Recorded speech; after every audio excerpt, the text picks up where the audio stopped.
कूओरे गध कठिन समय देई गति करुथिबा जेकोसी व्यक्तिंक पई दिने जणे चाषीर गधटीए एक कूओ भितरे पड़ीगला। चाषी कौन करिबो भाबिबा पर्यंत सेही पशुटी घंटा घंटा धरी करुण भावरे कांदिला। शेषरे चाषी स्थिर कला जे पशुटी वृद्ध होईगलानी एवं कूओटीकु जेकोसी परिस्थिति रे भी बंद करिबाकु पड़िबो, तेणु गधटीकु बाहर करिबा उचित हेबो नाही। से तार समस्त पड़ोसींकु डाकिला एवं साहाय्य करिबाकु कहिला। समस्ते गोटिए लेखाएं कोदाल धरिले एवं कूओ भितरकु माटी पकाइबा आरंभ कले। प्रथमे गधटी भयंकर भावरे चित्कार कला, तापरे समस्तंकु आश्चर्य करी से चुप होईगला। आउ किछि कोदाल माटी पड़िबा परे चाषीटी शेषरे कूओ भितरकु चाहिला।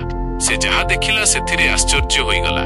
ता पिठिरे माटीर प्रत्येक कोदाल बाजिबा मात्रे गधटी एक चमत्कार कार्य करुथिला। से माटी को झाड़ी पकाई गोटिए पाद उपरकु उठाई नेउथिला।